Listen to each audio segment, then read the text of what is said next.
पावन दीप जलाया है, साधर्मी का बने सहारा, बीड़ा ये ही उठाया है, बीड़ा ये ही उठाया है। चलो उन्हें खुशियों से मिलाए, बड़ा पुण्य का काम है। सहभागी बन पुण्य कमा लो, सबसे ये आह्वान है, सबसे ये आह्वान है। जीवों के भोजन का प्रबंधन, असमर्थ बच्चों को शिक्षा, रोजगार की करें व्यवस्था, मांगे ना कोई भिक्षा, मांगे ना कोई भिक्षा। अरे हम जीव दया भारत बस करती ये ही काम है। सहभागी बन पुण्य कमा लो, सबसे ये आह्वान है, सबसे ये आह्वान है। गाय धरा पे रहे सुरक्षित, गौशाला है बनवाई, जीव जंतु की भोज व्यवस्था सुंदर रूप से करवाई, सुंदर रूप से करवाई।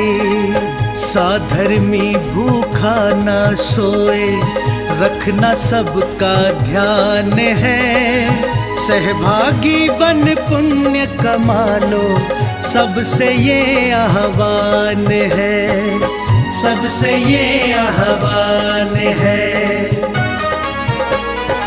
साधर्मी रोगी के इलाज को हम मिलके हैं करवाते, जाने कितने असहायों को राशन घर में पहुंचाते, राशन घर में पहुंचाते। लक्ष्य हमारा उन चेहरों पे लानी बस मुस्कान है। सहभागी बन पुण्य कमा लो, सबसे ये आह्वान है, सबसे ये आह्वान है। दान धर्म ही साथ जाएगा, बाकी सब तो धोखा है। पुण्य के भागी बन जाओ, ये बड़ा ही पावन मौका है, बड़ा ही पावन मौका है। जुड़ के जीवन सार्थक कर लो, पावन ये अभियान है। सहभागी बन पुण्य कमा लो, सबसे ये आह्वान है, सबसे ये आह्वान है।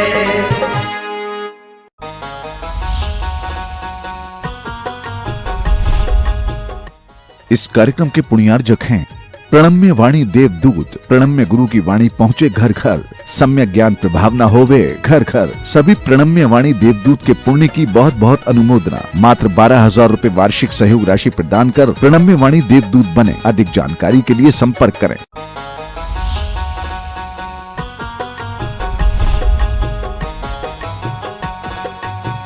ओम नमः सिद्धेभ्यः। ओम नमः सिद्धेभ्यः। ओम नमः सिद्धेभ्यः। ओकारं बिन्दुसंयुक्तं नित्यं ध्यायन्ति योगिनः। कामदं मोक्षदं चैव ओंकाराय नमो नमः। अर्हमित्यक्षरं ब्रह्म वाचकं परमेष्ठिनः। सिद्धचक्रस्य सद्बीजं सर्वतः प्रणमाम्यहम्। अनंत अनंत सिद्ध परमेष्ठी भगवान की, देवादेव 1008 श्री शांतिनाथ भगवान की, वर्तमान शासन नायक श्री वर्धमान महावीर भगवान की, परम पूज्य आचार्य गुरुवर श्री विद्यासागर जी महाराज की, धर्म प्रेमी भव्य आत्माओं, आज की इस सभा में राजा श्रेणिक के माध्यम से पुनः एक प्रश्न किया गया है। साध्य, साधन और साधना क्या होनी चाहिए जिसके माध्यम से हम सिद्धत्व की प्राप्ति कर सकें। यह सिद्धत्व की प्राप्ति वस्तुतः हमारे लिए साध्य होती है। जब हम किसी भी चीज को साधना चाहते हैं और जो हमारा लक्ष्य होता है उस लक्ष्य की ओर अगर हमारी दृष्टि होती है तो वह लक्ष्य ही हमारा साध्य होता है। उस लक्ष्य को प्राप्त करने के लिए जो क्रिया की जाती है उसे साधना कहते हैं, और क्रिया करने वाला जो व्यक्ति होता है वह उसका साधक कहलाता है। जब हम अपने लक्ष्य की ओर बढ़ते हैं तो इन तीनों चीजों का ध्यान देना आवश्यक होता है, और लक्ष्य सभी के अपने अपने अलग अलग हो सकते हैं, होते हैं। जब व्यक्ति अपने लक्ष्यों की पूर्ति करने के लिए किसी भी तरह से आगे बढ़ता है तो वह किसी न किसी प्रक्रिया का आलंबन जरूर लेता है, और उस प्रक्रिया से गुजरने के लिए उसे एक लंबे समय तक बहुत ही स्थिरता के साथ में, धैर्य के साथ में एक अभ्यास करना पड़ता है। उस अभ्यास का नाम ही साधना कहलाता है। जीवन में किसी भी तरह का लक्ष्य आप हासिल करेंगे, आपको साधना करनी ही पड़ती है। आज यहां पर इंडियन मेडिकल सोसाइटी के लोग बैठे हैं, जिसे IMA कहा जाता है, और सभी अच्छे अच्छे डॉक्टर्स हैं। इन लोगों ने भी अपने जीवन में कुछ लक्ष्य प्राप्त करने के लिए साधना की है। साधना का मतलब होता है कि अगर हमने अपने जीवन में सोचा है कि हमें एक अच्छा डॉक्टर बनना है,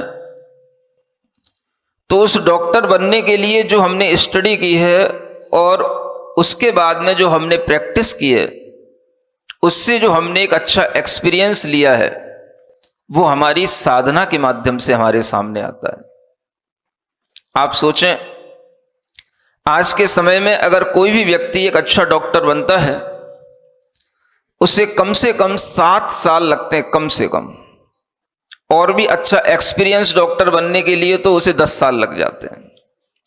तब उसका नाम कहीं कोई थोड़ा सा जान पाता है, तब वो अपने लिए कहीं कोई एक छोटा सा हॉस्पिटल खोल पाता है, या अपना नाम कहीं पर अपने घर के आगे टांग पाता है। तब अपने नाम के आगे डॉक्टर लगा करके समझ पाता है कि चलो मेरी डिग्री से कुछ लोग अब मुझे जानने तो लगे।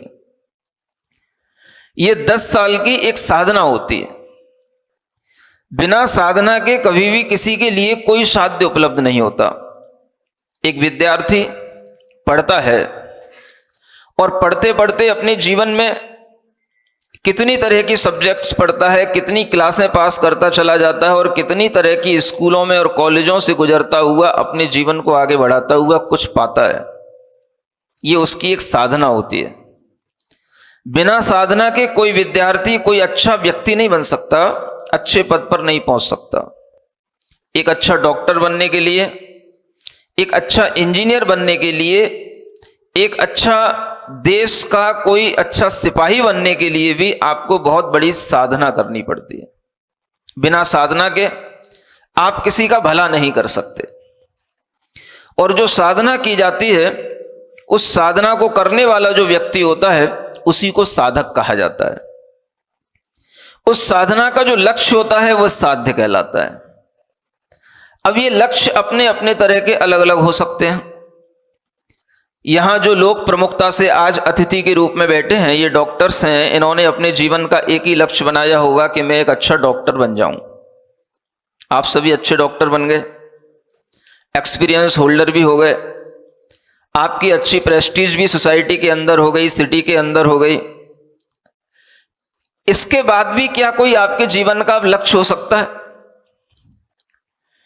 क्या आपने अपने लक्ष्य को प्राप्त करने के बाद में ये इतिश्री कर ली कि अब आफ्टर दैट अब हमें इसके बारे में कुछ भी नहीं सोचना है, हमें जो बनना था हम बन चुके? कुछ बोल सकेंगे? हमारे लक्ष्य अगर यहीं पर पूरे हो गए तो ये जिंदगी का एक अधूरापन कहलाएगा। जिंदगी केवल एक जीवन में कुछ सामाजिक या किसी देश के लिए कुछ कर देने से, कुछ अपने इस शरीर के साथ अपनी योग्यताओं को आगे बढ़ा लेने से नहीं बन जाती है। जिंदगी बहुत बड़ी होती है। जितनी हमारी उम्र है उतनी जिंदगी नहीं होती है, जिंदगी उससे भी बहुत बड़ी होती है। आखिर ये जिंदगी जीता कौन है? यहां डॉक्टर्स बैठे हैं, जिंदगी कौन जीता है? डॉक्टर किसका उपचार करते हैं? शरीर का या जिंदगी जीने वाले का? डॉक्टर मेरी भाषा समझ पाएंगे? आप लोग किसका उपचार करते हैं? किसके लिए आप सारा का सारा ये सर्जरी करते हैं, डिसेक्शन किसके लिए करते हैं? शरीर के लिए या शरीर को जो जी रहा है उसके लिए? जिंदगी जो जी रहा है उसके लिए। हम जिंदगी का मतलब क्या समझते हैं?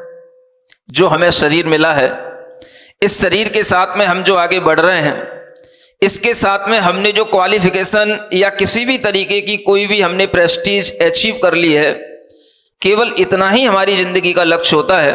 तो ये जिंदगी जीने वाले का लक्ष्य नहीं होता है, ये आपके मन का कोई लक्ष्य हो सकता है। जिंदगी जीने वाला बहुत लंबी जिंदगी जीता है।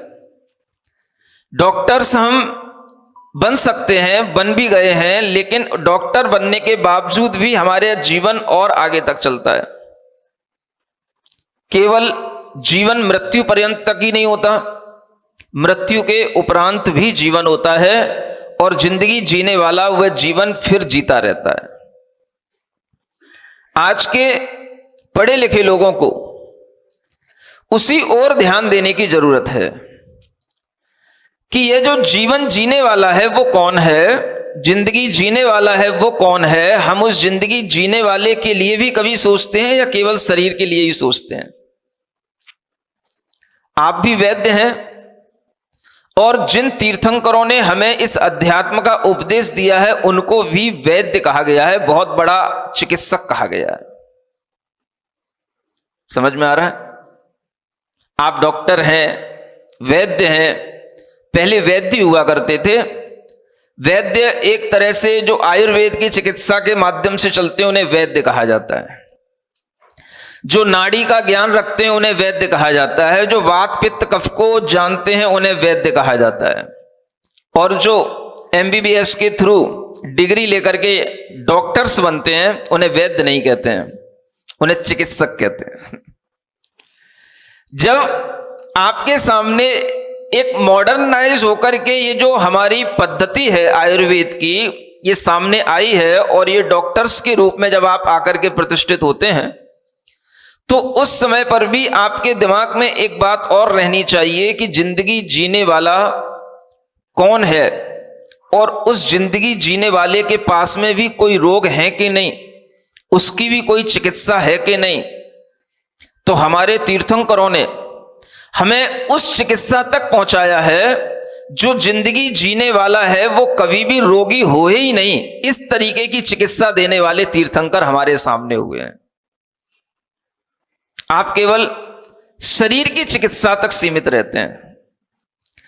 तीर्थंकरों ने कहा कि शरीर की चिकित्सा तो केवल एक उम्र तक है, जिंदगी जीने वाला अपने रोगों के साथ में अनेक अनेक जन्मों तक रोगी रह सकता है। हमें उसकी चिकित्सा पर ध्यान देना चाहिए, और उसकी चिकित्सा करने के लिए तीर्थंकरों को आकस्मिक वैद्य के रूप में आचार्यों ने कहा है।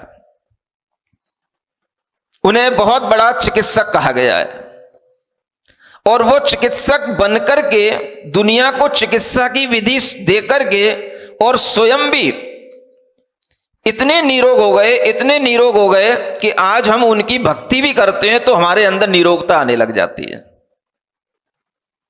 हम क्या कर रहे हैं यहां पर? पिछले दिनों से सिद्ध भगवान की भक्ति कर रहे हैं।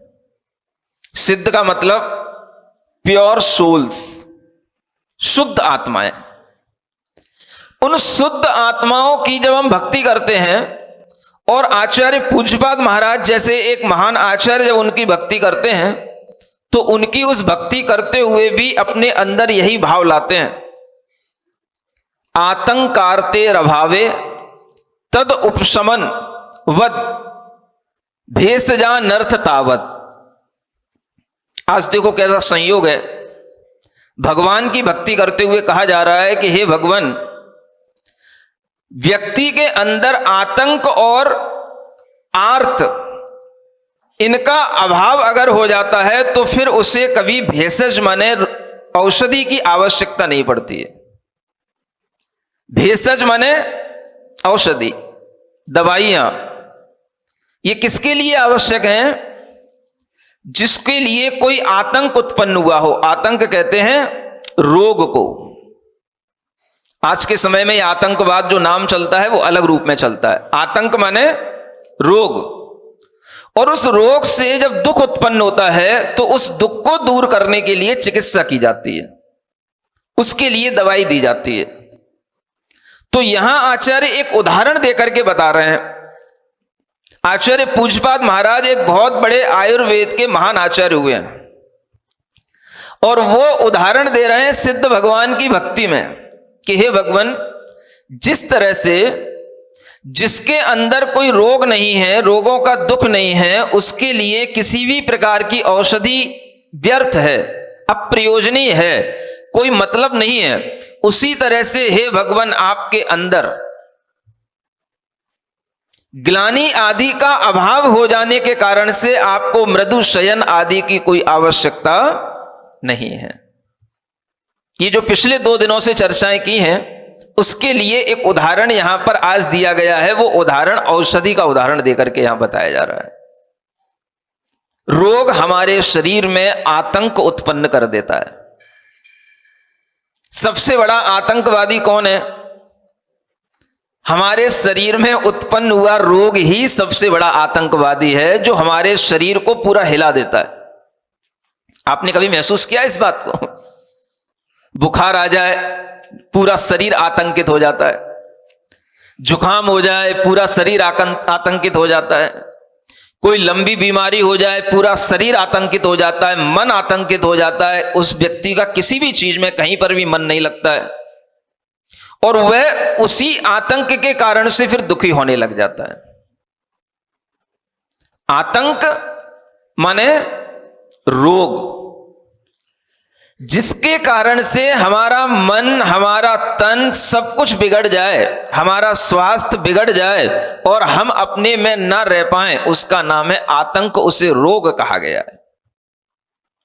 आतंकवाद तो एक बहुत बाद की चीज है। जो सबके लिए परेशानी पैदा कर दे उसका नाम आतंक होता है, और जो व्यक्ति विशेष के लिए परेशानी पैदा कर दे उसका नाम आतंक माने रोग होता है। इसलिए पहले यह आतंक शब्द रोग के अर्थ में प्रयुक्त होता था, लेकिन केवल रोग होने से भी कोई फर्क नहीं पड़ता है। रोग होने के बाद में आर्त होना चाहिए। आर्त माने होता है दुख। इसलिए यहां पर आचार्य पूज्यपाद महाराज ने लिखा, आतंकारते हवावे। आतंक से उत्पन्न होने वाला जो आर्त है, दुख है, उसका अभाव हो जाने पर औषधि की आवश्यकता नहीं है। समझने की कोशिश करना। केवल रोग हो जाने के लिए औषधि नहीं चाहिए पड़ती है। रोग होने के बाद में अगर दुख होगा उससे, तो औषधि की आवश्यकता पड़ेगी। अगर आपके शरीर में कोई रोग उत्पन्न हुआ है और आपको इससे कोई दुख नहीं है, तो किसी भेषज की, किसी औषधि की कोई आवश्यकता नहीं है। अगर आपको उससे दुख हो रहा है तो उसके लिए औषधि की आवश्यकता पड़ेगी। इसलिए जब भी कभी रोग होते हैं तो रोग होने मात्र से ही वैद्यों की तरफ, चिकित्सकों की तरफ या डॉक्टरों की तरफ नहीं दौड़ा जाता है। ऐसे अनेक साधक हुए हैं, ऐसे अनेक ऋषि मुनि हुए हैं जिनके लिए रोग हुए हैं, लेकिन उन्होंने कभी चिकित्सा नहीं कराई। सुन रहे हैं ना आप लोग? रोग हैं लेकिन चिकित्सा की आवश्यकता नहीं है। एक ऐसे चक्रवर्ती हुए, सनत कुमार चक्रवर्ती। चक्रवर्ती यानी वैभव संपन्न एक व्यक्तित्व, सारे भूखंड का राजा। और ऐसा चक्रवर्ती होने के बाद जब उनके लिए श्रवण दीक्षा लेने का एक भाव आया और उन्होंने अपने सारे राजपाट का परित्याग करके श्रवणत्व को अंगीकार कर लिया, तो श्रवण बनने के बाद में उनके लिए रोग हो गए। श्रवण समझते हैं? श्रवण माने साधु कहते हैं, श्रवण माने मुनि कहते हैं। भगवान महावीर कौन थे? बोला करो आप लोग थोड़ा सा। श्रवण थे। भगवान पार्श्वनाथ उससे पहले हुए, वो कौन थे? उससे भी 250 वर्ष पहले भगवान पार्श्वनाथ हो गए, वो कौन थे? वो भी श्रवण थे। उससे पहले भी भगवान नेमिनाथ हो गए, वो कौन थे? ईसा से भी 1000 वर्ष पहले भगवान नेमिनाथ हो गए, कौन थे? वो भी श्रवण थे। और उससे भी पहले अगर हम ऐसे 24 तीर्थंकरों की परंपरा लागू कर दें तो भगवान ऋषभ देव पर हम पहले पहुंचते हैं। वो भगवान ऋषभ देव कौन थे? श्रवण थे। जीवन के अंत में सब कुछ त्याग करके निर्ग्रंथ रूप को धारण करना, दिगंबर रूप को धारण करना ही श्रवण कहलाता है। और ये श्रवणों की परंपरा का नाम ही श्रवण परंपरा, श्रवण संस्कृति कहलाती है। ये संस्कृति अनादि निधन संस्कृति है, सनातन संस्कृति है। कुछ लोग केवल वैदिक संस्कृति को सनातन संस्कृति कहते हैं, उन्हें इतिहास का भी पूरा ज्ञान नहीं है। वैदिक संस्कृति अधूरी है जैन संस्कृति के बिना, श्रवण संस्कृति के बिना। ऐसे अनेक इतिहासज्ञ हो गए हैं, ऐसे अनेक विद्वान हो गए हैं जिन्होंने लिखा है। एक लोकमान्य तिलक का नाम सुना आपने? बाल गंगाधर लोकमान्य तिलक। बहुत अच्छे अच्छे पढ़े लिखे लोग हो गए हैं। आजकल की तरह आग्रही लोग नहीं होते थे। पहले के लोग बहुत पढ़े लिखे होते थे, इतिहास पढ़ते थे, परंपराएं पढ़ते थे, शास्त्र पढ़ते थे, तब जाकर के कुछ निष्कर्ष निकालते थे। पहले के ब्राह्मण समाज के लोग, वैदिक संस्कृति के लोग भी पढ़ करके, समझ करके बोलते थे। आज के लोग बिना समझे कुछ भी बोलते हैं। पहले के लोग समझते थे, पढ़ते थे, उसके बाद में कुछ बोलते थे, आग्रह नहीं रखते थे। मैं बाल गंगाधर तिलक लोकमान्य का आपके लिए एक स्टेटमेंट बता रहा हूं, जिन्होंने अपने साहित्य के अंदर एक बात लिखी है। वैदिक संस्कृति हमेशा से एक कर्मकांड प्रधान संस्कृति रही है। कर्मकांड समझते हैं ना, जिसमें यज्ञों की प्रमुखता रहती है, हवनों की प्रमुखता रहती है, क्रियाकांडों की प्रमुखता रहती है। ये हमेशा से ऋग्वेद काल से ऐसी कर्मकांड प्रधान संस्कृति रही है। उसी के साथ साथ एक संस्कृति चलती आई है जिसका नाम है श्रवण संस्कृति। हम उसको न पहले की कह रहे हैं न बाद की कह रहे हैं। हमेशा ध्यान रखना, वैदिक संस्कृति और श्रवण संस्कृति दोनों साथ साथ चली हैं। और लोकमान्य बाल गंगाधर तिलक ने इस बात को लिखा है, कहा है। वैदिक संस्कृति के साथ में एक श्रवण संस्कृति चली आई जो हमेशा ज्ञान कांड के ऊपर विश्वास रखती थी। ज्ञान कांड का मतलब ज्ञान, ध्यान, आध्यात्मिकता की ओर चलने वाली संस्कृति को श्रवण संस्कृति कहा जाता था। हमेशा इस संस्कृति के माध्यम से क्रियाकांड का विरोध होता आया। ज्ञान कांड की लोग ज्यादा आकर्षित होकर के जब ज्ञान कांड की ओर बढ़ते हैं, कांड माने होता है एक तरह से किसी भी चीज का प्रवाह, जो प्रमुख रूप से जब हम किसी चीज को सामने रखते हैं तो उसे वो प्रवाह के रूप में, उसे कांड के रूप में कहा जाता है। तो इतिहास में दोनों तरह का प्रवाह रहा है, एक क्रिया कांड का प्रवाह जिसे कर्म कांड कहा जाता है, और एक ज्ञान कांड जिसमें ज्ञान की प्रमुखता से विचारक लोग हमेशा आत्मज्ञान की ओर दृष्टि रखते हुए, परमात्म ज्ञान की ओर दृष्टि रखते हुए आगे बढ़े हैं। और इस ज्ञान कांड में श्रमण संस्कृति का सबसे प्रमुख योगदान है। अगर आप इतिहास पढ़ेंगे तो आपको पता पड़ेगा कि जब यह विभाजन इस तरीके से आगे चलता रहा, श्रमण संस्कृति भी चलती रही, वैदिक संस्कृति भी चलती रही। श्रमण संस्कृति हमेशा आत्मज्ञान की प्रमुखता वाली संस्कृति रही। सब कुछ राजपाट का त्याग करके आत्मा के ज्ञान के लिए, आत्मा के ध्यान के लिए, आत्मा के शोधन के लिए, आत्मा की शुद्धि के लिए जीने का नाम श्रमण संस्कृति कहलाता है। ऐसे ऋषि मुनि हमेशा से होते आए, और उसी श्रमण संस्कृति में जब इस तरह से लोग ज्ञान की ओर, ध्यान की ओर, आत्मज्ञान की ओर आकर्षित होते हैं तो फिर वो क्रियाकांड को छोड़ते हैं, कर्मकांड को छोड़ते हैं। तो ये जो विसंगति बनती रही, इस विसंगति को दूर करने का प्रयास किया गया एक भगवत गीता के माध्यम से, जहां पर लाकर के एक तीसरा कांड और बनाया गया जिसका नाम रखा गया भक्ति कांड। और उस भक्ति कांड में ज्ञान और कर्म दोनों का समावेश किया गया। उसमें ज्ञान कांड की भी प्रधानता रही और कर्म कांड की भी प्रधानता रही। ये पूर्ति हुई गीता के माध्यम से, इसलिए आज लोग गीता को ज्यादा समझ रहे हैं। और गीता कब रची गई?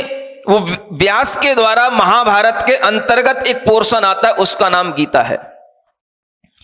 उस गीता की रचना होने के बाद में भी अगर हम देखेंगे तो पूरा महाभारत हमारे सामने आ जाता है।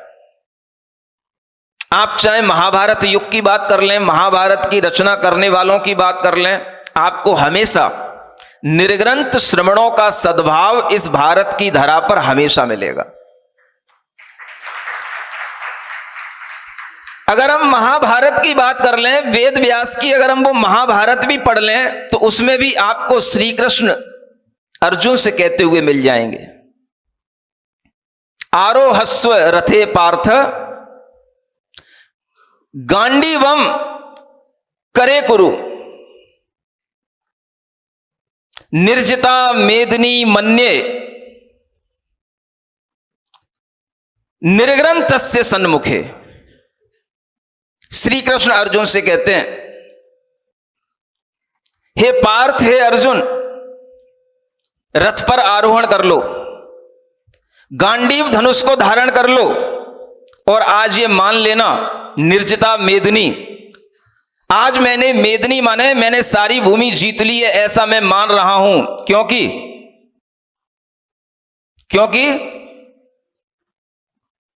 निर्ग्रंथस्य सन्मुखे, क्योंकि आज मुझे निर्ग्रंथ मुनि महाराज सामने दिखाई दे रहे हैं, इसलिए आज ये जीत निश्चित है। ये महाभारत पढ़ो तब आपको पता पड़ेगा कि जब महाभारत के समय पर, महाभारत के काल में भी निर्ग्रंथ मुनि होते हैं तो भला नग्नता कब से चली आ रही है, निर्ग्रंथता कब से चली आ रही है, दिगंबरता कब से चली आ रही है, ये आपको ज्ञान हो जाएगा। आज बिना पढ़े लिखे लोग कुछ भी बोल जाते हैं। आपके संज्ञान में रहना चाहिए कि ऐसा कोई भी साहित्य नहीं है जिसमें दिगंबरत्व का वर्णन ना हो।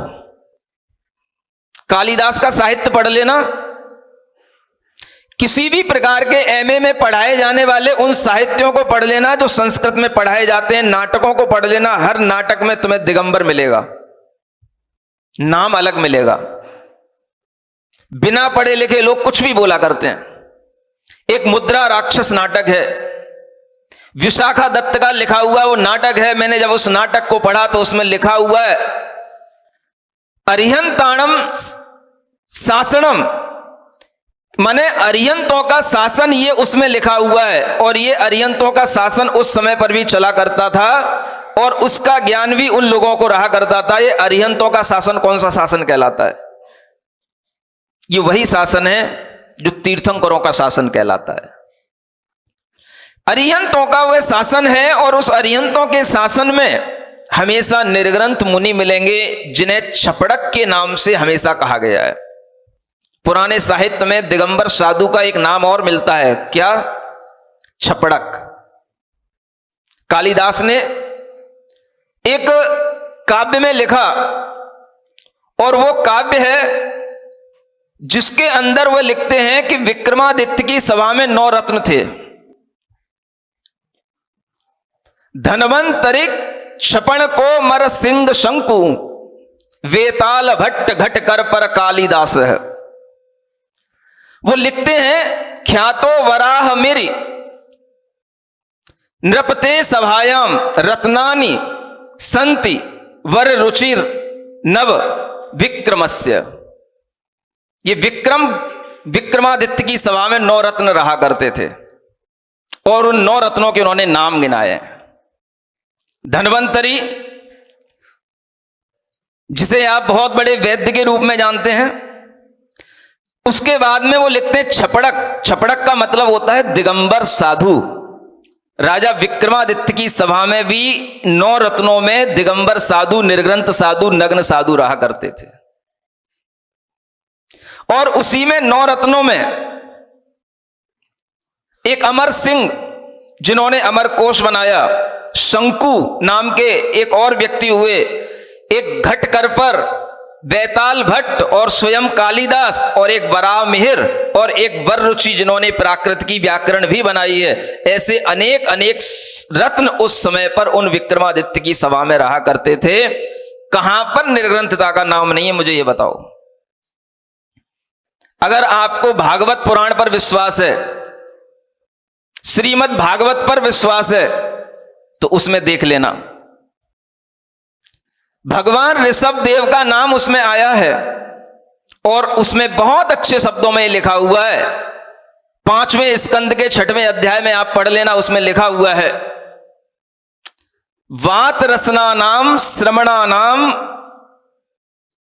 धर्मान दर्शयतु काम है मरुदेव्याम ऋषभौ अवतार। यानी ऋषभ देव का मरु देवी के अंदर, माने मरु देवी मां से अवतरण हुआ, जन्म हुआ। किस लिए हुआ? तो उसमें लिखा है, उस समय पर अगर आप ऋग्वेद पढ़ेंगे और भी आप शिव पुराण, लिंग पुराण पढ़ेंगे, तो उसमें आपको निर्ग्रंथ मुनियों के नाम के साथ साथ एक उनका विशेषण मिलेगा, वात रसना। निर्ग्रंथ है वात रसना, यानी निर्ग्रंथों को वात रसना कहा जाता था। जैसे हम अभी दिगंबर बोलते हैं, दिगंबर का मतलब होता है दिशाएं ही जिसका अंबर हो उसे दिगंबर कहते हैं। और वात रसना का मतलब होता है, रसना माने होती है मेखला, करधनी, हवा ही जिसकी करधनी हो, माने उनका आभूषण बताया गया है, जो हवा में ही रहते हैं, कहीं दुप छुप के नहीं रहते हैं।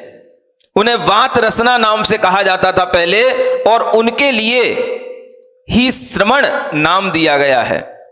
वात रसना नाम, श्रमणा नाम। उनके धर्म को दिखाने के लिए, माने श्रमण धर्म को दिखाने के लिए भगवान ऋषभ देव का अवतार हुआ है। अब आप समझ लो, जितनी पुरानी आपकी श्रीमद् भागवत हो जाएगी, उससे कई गुनी पुराना भगवान ऋषभ देव का व्यक्तित्व हो जाएगा, क्योंकि व्यक्तित्व पुराना होता है तब उसको शास्त्रों में लिखा जाता है। वो शास्त्र के कॉन्टेम्परेरी व्यक्तित्व नहीं है, वो उससे पहले होने आने वाला व्यक्तित्व है। भागवत बाद में लिखी जाती है, पुराण पुरुष, महापुरुष बाद में पहले हो जाते हैं।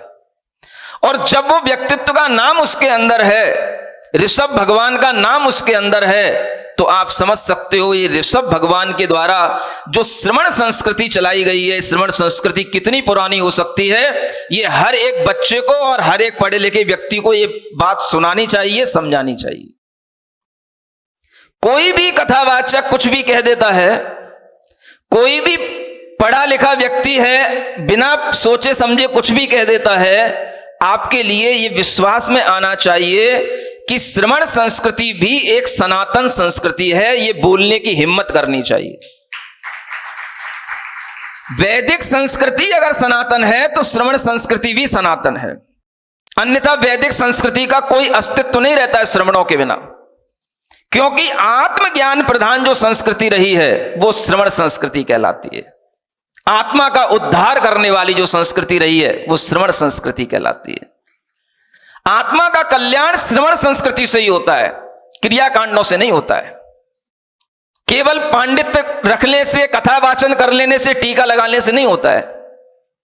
आत्मा का कल्याण, आत्मा का ज्ञान, आत्मा का ध्यान करने से होता है। और वह आत्म ध्यान की जो पद्धति है सब प्रकार के परिग्रह से रहित होकर के एकाकी जीवन जीने से होता है। अगर श्रमण आज समाज के बीच में भी रहते हैं तो भी वो एकाकी जीवन ही जीते हैं। समाज के बीच में रहते हुए वो समाज के लिए एक दिशा निर्देश दे सकते हैं, समाज को ज्ञान दे सकते हैं, लेकिन अपनी साधना से कभी भी वंचित नहीं होते हैं। उनका काम केवल कथावाचक होना नहीं है, उनका काम केवल उपदेश देना नहीं होता है, उनका काम अपनी आध्यात्मिक साधना साधते हुए सिद्ध बनने का लक्ष्य पूरा करने का होता है। किसी के बीच में रह जाने से वो चीज आपत्तिजनक हो जाए ऐसा नहीं होता है। भगवान ऋषभदेव हमेशा राजाओं के बीच में रहे। अयोध्या में उन्होंने जन्म लिया, निर्ग्रंथता को धारण किया, प्रयाग और इलाहाबाद में उन्होंने तपस्या की, और जब वो आहार ग्रहण करने के लिए निकले तो दुनिया के अंदर घूमे और अयोध्या से चल करके हस्तिनापुर तक गए। और हस्तिनापुर में राजा श्रेयांश, राजा सोम के यहां पर उनका आहार हुआ। राजाओं के घरों में निर्ग्रंथ मुनियों को जाने की जब इस तरीके की पद्धति भगवान ऋषभदेव ने बना दी तो तुम जैसे कंगालों के यहां जाने में आज के मुनियों को क्या दिक्कत हो सकती है। ये ऋषभदेव भगवान के द्वारा दी गई श्रमणों की जो परंपरा है, उस श्रमण की परंपरा का अस्तित्व हमेशा से रहा है। उसको समझने की कोशिश करें पढ़े लिखे लोग। आपने चाहे कितनी भी डिग्रियां हासिल कर ली हो, कितने भी आपने शास्त्र पढ़ लिए हो, लेकिन अगर आपने श्रवण संस्कृति को नहीं समझा तो आपका ज्ञान अधूरा कहलाएगा। इसके बिना आत्मा का कल्याण नहीं होना।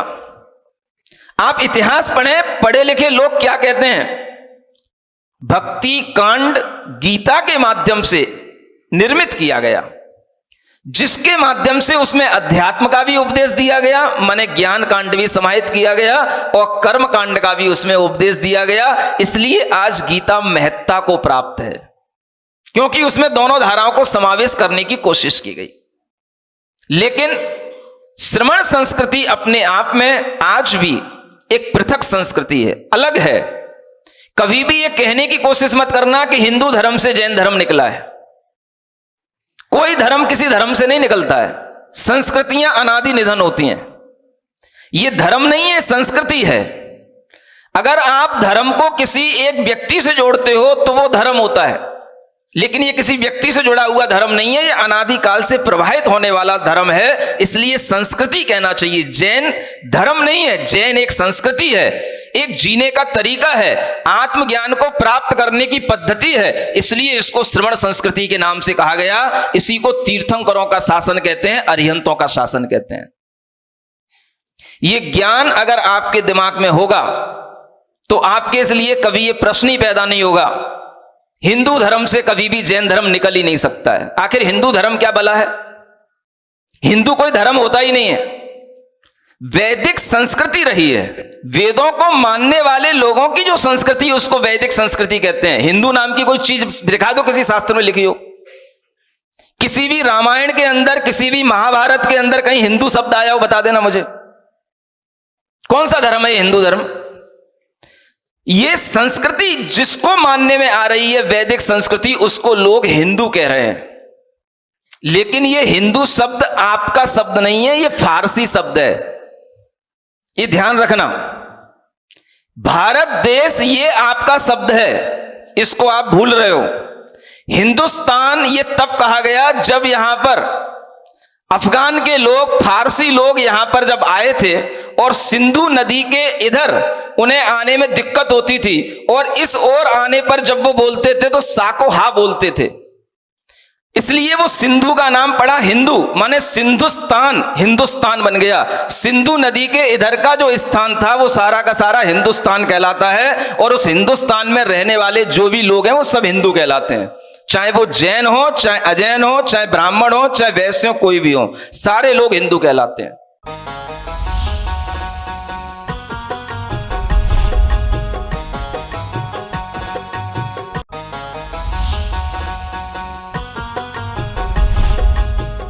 इस कार्यक्रम के पुण्यार्जक थे प्रणम्य वाणी देवदूत। प्रणम्य गुरु की वाणी पहुंचे घर घर, सम्यक ज्ञान प्रभावना होवे घर घर। सभी प्रणम्य वाणी देवदूत के पुण्य की बहुत बहुत अनुमोदना। मात्र 12,000 रुपए वार्षिक सहयोग राशि प्रदान कर प्रणम्य वाणी देवदूत बने। अधिक जानकारी के लिए संपर्क